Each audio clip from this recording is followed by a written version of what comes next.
پھر جناب سیدہ کونین نے روزے کو بیان کیا،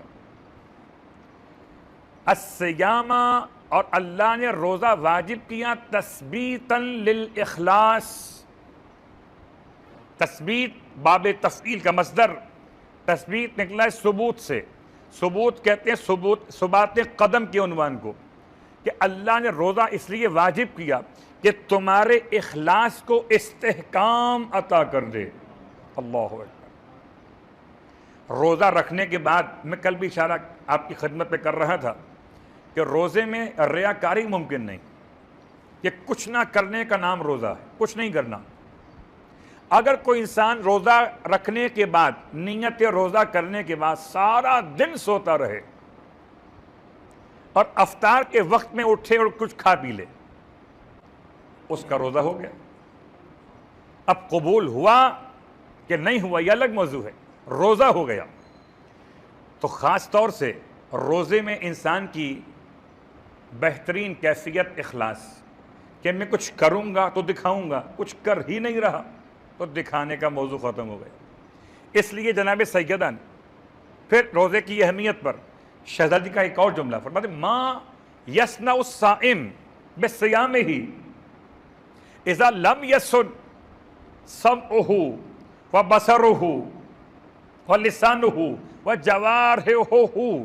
فرماتی ہیں کوئی روزہ رکھ کر اپنے روزے سے کیا حاصل کرے گا جبکہ نہ محفوظ ہوں اس کی آنکھیں، نہ محفوظ ہوں اس کے کان، نہ محفوظ ہوں اس کی زبان، اور نہ محفوظ ہوں اس کے سارے اعضاء و جوارح۔ شہزادی نے 4 جملے استعمال کیے کہ اگر وہ روزہ دار روزہ رکھنے کے بعد اپنے روزے سے کچھ حاصل کرنا چاہے تو جب تک مل نہیں سکتا جب تک کہ 4 کو ٹھیک نہ کر لے۔ یعنی آنکھیں روزے سے رہیں۔ میں تکرار کر رہا ہوں کہ 8 روزے مکمل ہو گئے، اور 8 روزوں میں جیسے جیسے عید قریب، خدا کا بڑا احسان ہے، اتنا بڑا احسان ہے کہ اس نے ایام سیام میں ایام عزا عطا کیے، کہ چلیں اس بہانے سے ہم مارکیٹ سے کچھ دیر کے لیے تو دور رہے، صلوات پڑھے محمد والے محمد۔ ورنہ جیسے جیسے عید قریب آتی ہے، اور ہمارے اور آپ کے لیے تو مسئلہ شبوں کا آ جاتا ہے۔ اب فرض کیجئے اگر شبیں نہ ہوتی تو کیا ہوتا؟ تو شبوں کی وجہ سے احترام عزائے امام علیہ السلام میں ہماری اور آپ کی شاپنگ کا زمانہ تقریباً شبوں کے بعد، بلکہ شب قدر کے بعد۔ لیکن یاد رکھیے شاپنگ کا مسئلہ الگ موضوع ہے، یہ خود شاپنگ کا مہینہ ہے، مگر بازار آخرت میں، نہ کہ بازار دنیا میں۔ سرکار ختم یہ مرتبہ صلی اللہ علیہ وآلہ اللہم صلی اللہ علیہ ارشاد فرماتے ہیں، 2 روایتیں آپ کی، فرماتے ہیں الصوم جنۃ من النار، روزہ جہنم کی آگ سے سپر ہے۔ اب جس کو آگ سمجھ میں آ جائے اس کو سپر سمجھ میں آئے گی۔ ہم تو روٹین میں روزہ رکھتے ہیں کہ بس رکھنا ہے تو رکھنا ہے، اس کا ہوگا کیا، اس روزے میں کیا ملے گا، بس بھوک اور پیاس۔ اگر افطار کے وقت میں کھانا مل جائے اور آپ سمجھے روزہ ہو گیا، تو سمجھے روزہ بس اتنا ہی تھا۔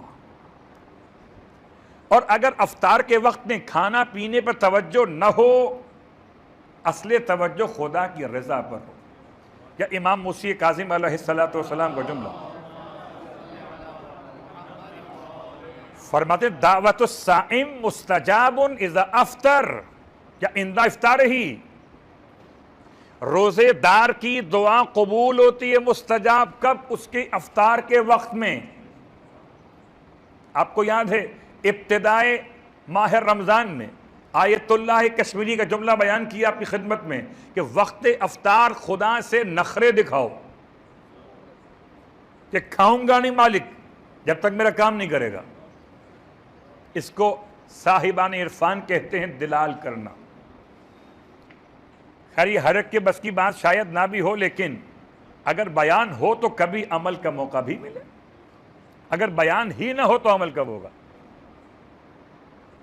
تو وقت افطار امام فرما رہے جو دعا مانگیں گے افطار کے بعد نہیں، وقت افطار. آپ دن بھر محنت کر کے بیٹھے، اب مزدوری لیے بغیر جائیں گے. ہم تو مزدوری اگر پکوڑے سمجھتے ہوں تو ختم ہو گئے. مزدوری کیا سمجھے؟ بریانی اور حلیم، تو ختم ہو گئے. مزدوری کیا ہے؟ 15 گھنٹے آپ نے اطاعت خدا میں گزارے، بھوک و پیاس میں نہیں. تو پھر اپنے لیے دعا، الصوم جنۃ من النار. آپ فرماتے ہیں روزہ آگ سے، جہنم کی آگ سے بچانے کی سپر ہے، کہ جس کا روزہ قبول ہو گیا اسے جہنم کی آگ جلا نہیں پائے گی.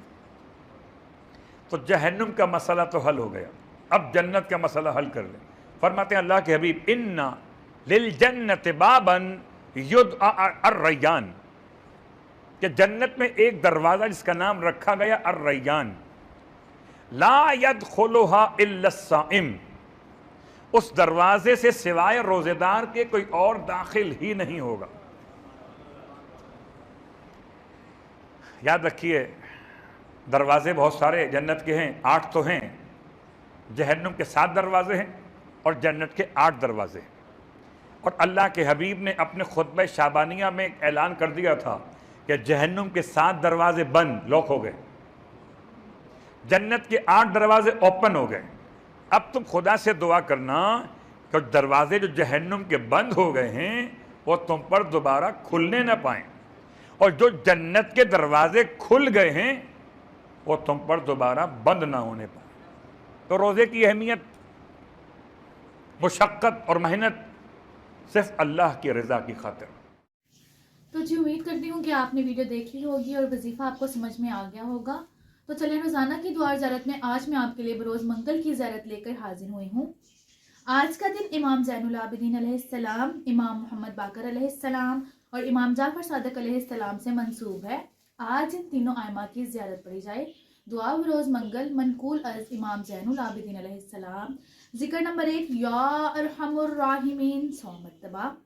ذکر نمبر 2 یا قابدو 903 مرتبہ.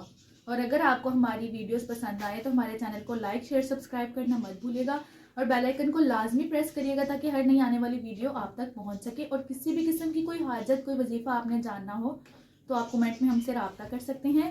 اور اب ای میل کے ذریعے اپنا جو ایڈریس ہے وہ ہمیں کومنٹ کر دیجیے گا تاکہ آپ ہماری